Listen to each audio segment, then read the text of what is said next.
Welcome to Burlap Teachers. Enjoy the video. You start by preparing materials and making your initial pattern. Get a two-way stretch knit and thin shop gloves to trace. Lay the hand flat, trace precisely, and add 1/4 inch ease so fingers fit when sewn. Once done, mark wrist cuff height and a 0. 5 cm seam allowance around the pattern. Make identical left and right pieces. You'll cut both shell and lining now, because matching layers makes construction easier and prevents twisting later, so cut carefully. Clean edges matter. Now you construct fingers and assemble the glove body. Work one finger at a time and keep seams consistent. Use a stretch stitch or short zigzag too. 5 to 3 mm stitch length, and stitch from fingertip toward the palm to avoid puckering.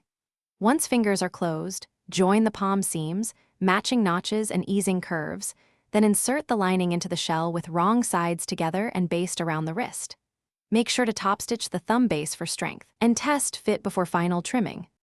Finish by attaching the cuff and closing the wrist seam. Align cuff notches, stretch the cuff slightly while sewing to create a snug wrist seal. Once attached, finish raw edges with a serger or a narrow zigzag and trim seam allowances to about 1-2 mm to reduce bulk, then press gently with low heat. If things go wrong, like puckered fingers, re-sew with shorter stitches and lower machine tension, or ease the fabric rather than forcing it. That generally fixes fit and appearance. Thanks for watching. Consider subscribing if this video helped you.